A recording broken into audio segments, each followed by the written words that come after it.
ಅವ್ರು ಎಷ್ಟು ಸಮರ್ಥನೆ ಮಾಡ್ಕೋತಾರೆ ಅವರು ಮಸೀದಿ ಬಗ್ಗೆ. ನೀವು ಒಂದು ಸೆಕೆಂಡ್ ಮಾಡ್ಕೊಳ್ಳಲ್ಲ. ನೀವು ನಿಮ್ ತಂದೆ ತಾಯಿಗೆ ಹೋಗಿ ಕೇಳಿ ನಿಮ್ಗೆ ಹರೇ ರಾಮ ಅಂತ ಯಾಕೆ ಅಲ್ವಾ?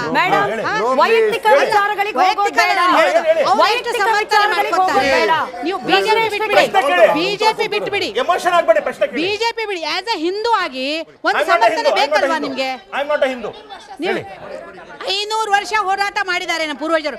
ಕಾಂಗ್ರೆಸ್ನವ್ರಿಗೆ ಒಂದು ಅವಕಾಶ ಸರ್, ಮುಂದಕ್ಕೆ ಕಾಶಿನೂ ಮಥುರಾ ಅದು ನಿಮ್ಮ ಅಜೆಂಡಾದಲ್ಲಿ ಸೇರಿಸ್ಕೊಳ್ಳಿ ಸರ್.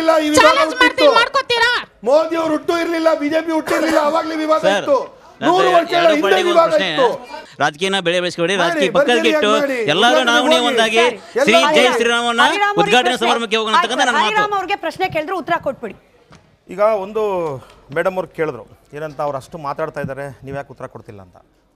ಈಗ ನಾನು ಇಲ್ಲಿ ಇವ್ರ ಪರ ಮಾತಾಡಲಿಕ್ಕೆ ನಾನು ಬಂದಿಲ್ಲ. ನಾನು ಸತ್ಯವನ್ನು ವಾಸ್ತವವನ್ನು ಮಾತಾಡಲಿಕ್ಕೆ ಬಂದಿರ್ತಕ್ಕಂಥದ್ದು. ಈಗ ಉದಾಹರಣೆಗೆ ಒಂದು ಇವರು ಹೇಳಿದ್ರು ಏನಂತ, ಆ ರಾಮ ಮಂದಿರ ಉತ್ಕಲನ ಆಗುವ ಸಂದರ್ಭದಲ್ಲಿ ಅವ್ರು ಹೇಳಿದ್ರು ಅದು ಮಂದಿರ ಅಂತ ಹೇಳ್ತದೆ ಅಂತೇಳಿ. ಇವ್ರು ಹೇಳಿದ್ರು ಅದ್ರ ಜೊತೆಗೆ ಬುದ್ಧ ಸ್ತೂಪಗಳು ಇದ್ದವು, ಬುದ್ಧಿಸ್ಟ್ ಎವಿಡೆನ್ಸ್ ಕೂಡ ಇದ್ದವು ಅಂತ ಹೇಳಿದ್ರು. ಇದು 100ಕ್ಕೆ 100 ಸತ್ಯ. ಈಗ ಅದು ಸತ್ಯ ಹೇಳಬೇಕಾದ್ರೆ ಸುಳ್ಳು ಅಂತ ಹೇಳ್ಬೇಕಾ? ನಾನು ಸತ್ಯ ಹೇಳ್ಬೇಕಾದ್ರೆ ಸುಳ್ಳು ಅಂತ ಹೇಳ್ಬೇಕಾ? ಅದನ್ನೇ ಹೇಳ್ತಾ ಇರೋದು. ಸತ್ಯ ಹೇಳಬೇಕಾದ್ರೆ ನಾನು ಅದು ಸುಳ್ಳು ತಪ್ಪು ಮಾತಾಡೋದು ಅಂತ ಹೇಳ್ಬೇಕಾಗುತ್ತಾ ನಾನು? ತಿರ್ಚಿದ್ದು ಇವರು. ಹಾಗಾಗಿ ಇಲ್ಲಿ ನಾನು ಬಿಜೆಪಿ ಪರ ಮಾತಾಡ್ಲಿಕ್ಕೂ ಬಂದಿಲ್ಲ, ಕಾಂಗ್ರೆಸ್ ಪರ ಮಾತಾಡ್ಲಿಕ್ಕೂ ಬಂದಿಲ್ಲ. ನಾನೊಬ್ಬ ಭಾರತೀಯನಾಗಿ ಬಂದಿದ್ದೀನಿ. ನಾನು ಹೇಳ್ತಾ ಮೊದಲೇ ಹೇಳಿದೆ, ನಾನು ಈ ರಾಮ ಮಂದಿರ ಅನ್ನೋ ಪ್ರಶ್ನೆ ಇದೆಯಲ್ಲ, ರಾಮ ಮಂದಿರ ಪ್ರಶ್ನೆ ಇದೆಯಲ್ಲ,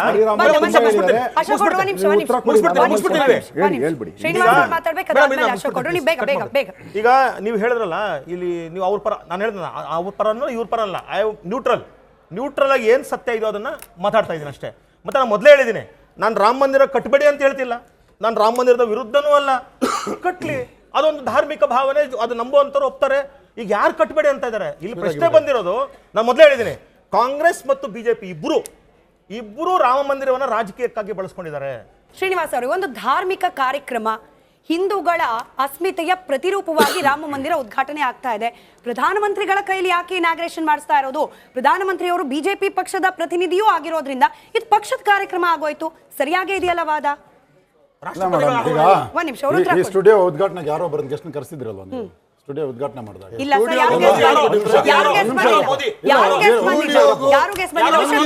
ಆ ಟ್ರಸ್ಟ್ನ ಪರಮಾಧಿಕಾರ, ಆ ದೇವಸ್ಥಾನದ ಉದ್ಘಾಟನೆಯನ್ನ ಯಾರ ಕೈನಲ್ಲಿ ಮಾಡಿಸ್ಬೇಕು ಅನ್ನೋದು ಆ ಟ್ರಸ್ಟ್ ನ ಪರಮಾಧಿಕಾರ. ಪರಮಾಧಿಕಾರ ಆ ಟ್ರಸ್ಟ್ ಒಮ್ಮತದಿಂದ ತೀರ್ಮಾನ ಮಾಡಿದೆ ಈ ದೇಶದ ಪ್ರಧಾನಮಂತ್ರಿಗಳಾದಂತ ಒಂದು ಸಂತರ ರೂಪದಲ್ಲಿರ್ತಕ್ಕಂಥ ನರೇಂದ್ರ ಮೋದಿ ಅವರ ಅಮೃತಾಸ್ತ್ರದಿಂದ ಮಾಡಬೇಕು ಅಂತ.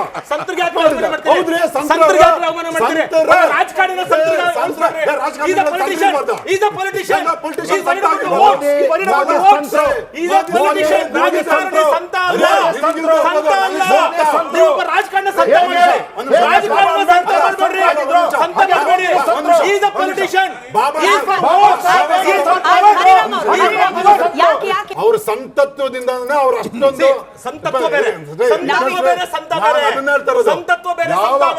ಯೋಗಿ ಆದಿತ್ಯನಾಥ್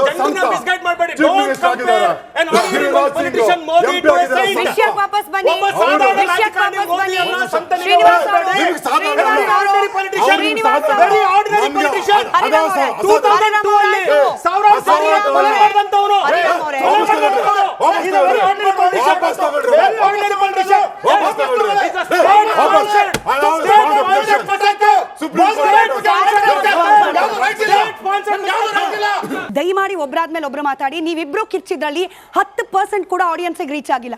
ನಾನು ಕೇಳಿದಿಷ್ಟೇ, ಪ್ರಧಾನಮಂತ್ರಿಗಳನ್ನ ಕರೆಸಿ ರಾಜಕೀಯ ಕಾರ್ಯಕ್ರಮ ಯಾಕೆ ಮಾಡಿದ್ರು ಅನ್ನೋ ಪ್ರಶ್ನೆ. ಅಷ್ಟಕ್ಕೆ ಮಾತ್ರ ಅವ್ರು ಉತ್ತರ ಕೊಟ್ಬಿಡ್ಲಿ.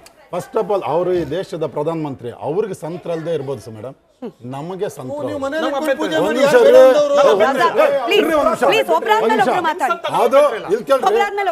ಈ ದೇಶದ 3 ಸೀಟ್ ಗೆಲ್ಲ ಸುಲಭ ಅಲ್ಲ. MP 51% ಜನ ವೋಟ್ ತಗೊಂಡಿದ್ದಾರೆ.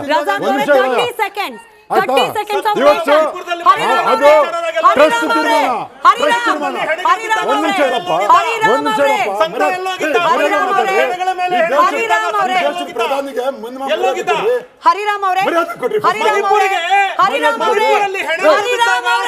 ಮಹಾತ್ಮ ಕಾಂಗ್ರೆಸ್ ಶ್ರೀನಿವಾಸ್ ಅವರೇ, ನಾವು ಇಬ್ರದ್ದು ಮತ್ತೆ mic on ಮಾಡ್ತೀವಿ. ಕಾಂಗ್ರೆಸ್ ಬಿ ಟೀಮ್ ಇಬ್ರದ್ದು mic ಮತ್ತೆ off ಮಾಡ್ತೀವಿ. ನೀವು ಬಿಜೆಪಿ ಕಾಂಗ್ರೆಸ್ ಎರಡು ಅಂತಂದ್ರೆ ಎಲ್ಲ ಜಗತ್ತಿಗೆ ನಿಮ್ಮಿಬ್ರದ್ದು mic off ಆಗಿದೆ. ನಿಮ್ದು ಅವ್ರದ್ದು ಒಳ್ಳೆ ಇಬ್ರದ್ದು ಅಂಡರ್ಸ್ಟ್ಯಾಂಡಿಂಗ್ mic off ಆಗಿದೆ.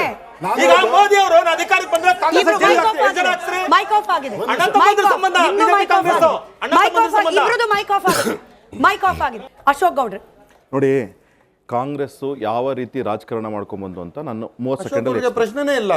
ಪ್ರಶ್ನೆ ಎಲ್ಲಿ ಕೇಳಿದ್ರಿ ನೀವು? ಒಂದ್ ನಿಮಿಷ ಯಾಕ್ರಿ ಹಿಂಗ ಆಡ್ತೀರಾ? ಅವ್ರ ಪಕ್ಷದವ್ರ ಕೈಲಿ ಇನಾಗ್ರೇಷನ್ ಮಾಡ್ತಿರೋದು. ರಜಾಕ್ ಬಂದ ದಯವಿಟ್ಟು ಕರಿಬೇಡಪ್ಪ ನನಗೆ. ವಿಷಯ ಬನ್ನಿ, ವಿಷಯ ನೋಡಿ, ಬನ್ನಿ. ಅತ್ಯಂತ ಪ್ರಮುಖವಾಗಿ ಸೋಮನಾಥೇಶ್ವರ ದೇವಸ್ಥಾನಕ್ಕೆ ನೆಹರು ಅವರು ಕರೆದ್ರೂ ಸಹ ಹೋಗ್ಲಿಲ್ಲ. ಒಂದು. ಎರಡನೇದು, ರಾಮ ಸೇತು ಮತ್ತು ರಾಮ ಇರಲೇ ಇಲ್ಲ ಅಂತ ಹೇಳಿ ಅಫಿಡವಿಟ್ ಹಾಕೋರು 2007ರಲ್ಲಿ. ಆಮೇಲೆ 8 ಕಾನೂನುಗಳು ಡೈರೆಕ್ಟ್ ಆಗಿ, ಇನ್ನು 13 ಕಾನೂನುಗಳು ಇಂಡೈರೆಕ್ಟ್ ಆಗಿ ಹಿಂದೂಗಳಿಗೆ ಹರ್ಟ್ ಮಾಡ್ತಕ್ಕಂಥದ್ದು. ಅದು ಓದೇ ಬಿಡ್ತೀನಿ. Hindu religious and charitable act, protection of civil rights 1955, Hindu code bill, Waqf board act, unlawful prevention act, religious institution prevention act, places of worship act, communal violence act. ಇದನ್ನು ಡೈರೆಕ್ಟ್ ಆಗಿ ಹಿಂದೂಗಳಿಗೆ ಟಾರ್ಗೆಟ್ ಮಾಡಿ ಎಲ್ಲ ಸತಿನೂ ಸಹ ಮಾಡಿದಂತಹದ್ದು ಇದೇ ಕಾಂಗ್ರೆಸ್. ಅದಾದ್ಮೇಲೆ ಎಲ್ಲದಕ್ಕಿಂತ ಜಾಸ್ತಿ ಕಾಶಿ ವಿಶ್ವನಾಥನ್ಗೆ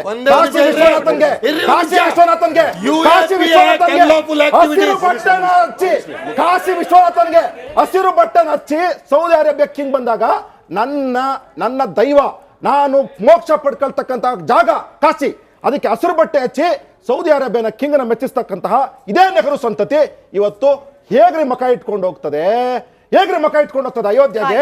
ಅದರಿಂದಾಗಿ ಸರಿಯಾದ ನಿರ್ಧಾರ ಮಾಡಿದ್ದಾರೆ.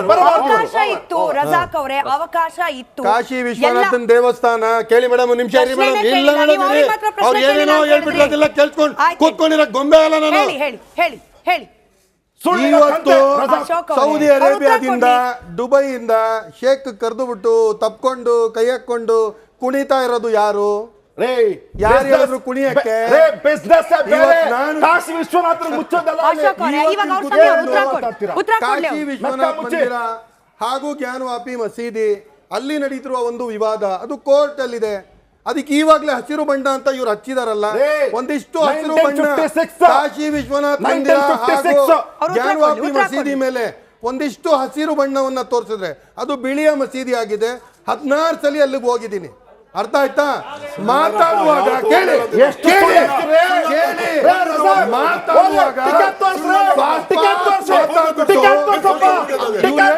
ಕಾಂಗ್ರೆಸ್ನವ್ರು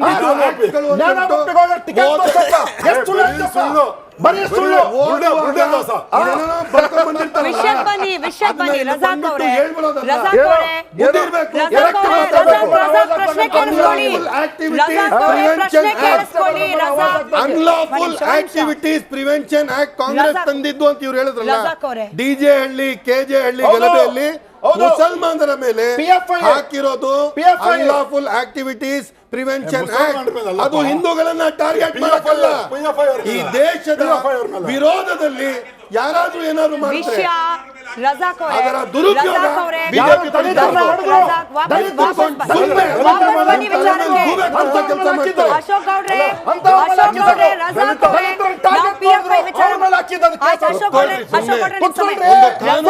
ಕಾನೂನಿಗೆ ಗೌರವ ಕೊಡಬೇಕು. ಸಂವಿಧಾನ ಅಂದ್ರೆ ಸಂವಿಧಾನಕ್ಕೆ ಗೌರವ ಕೊಡಬೇಕು. ದೇವರನ್ನೇ ಡಿವೈಡ್ ಮಾಡಿ ಬಿಟ್ಟು ಇವಾಗ ಸಂವಿಧಾನದಲ್ಲಿ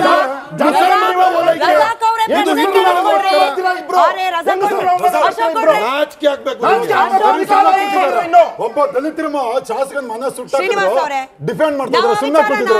ಮೋದಿ ಗ್ಲೋಬಲ್ ಲೀಡರ್, ಅದಕ್ಕೆ ಸಂತರು. ಹಾಗೆ Joe Biden global leader. Srinivas ಅವರೇ, ವಿಷಯಾಂತರ ಆಗೋದು ಬೇಡ. ರಜಾಕ್ ಮಾತ್ರ ಪ್ರಶ್ನೆ ಕೇಳಿಸ್ಕೊಳ್ಳಿ. ಹರಿರಾಮ್ ಅವರೇ, ಶ್ರೀನಿವಾಸ್ ಅವರೇ, ಹರಿರಾಮ್ ಅವರು, ರಜಾಕ್ ಅವರೇ ಏನ್ರಿ ಇದು? ರಜಾಕ್ ಅವರೇ ಏನಿದು? ರಜಾಕ್ ಅವರೇ, ರಜಾಕ್ ಏನಿದು?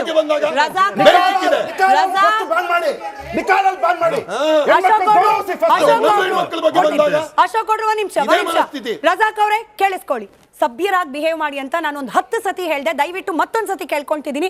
ಸಭ್ಯತೆಯಿಂದ ಮಾತಾಡಿ. ಪ್ರಶ್ನೆ ಕೇಳಿಸ್ಕೊಳ್ಳಿ, ಅದಕ್ಕೆ ಮಾತ್ರ ಉತ್ತರ ಕೊಡಿ. ನಾವಿಲ್ಲಿ PFIU ಮತ್ತೊಂದು ಮಗದೊಂದು ಮಾತಾಡ್ತಿಲ್ಲ.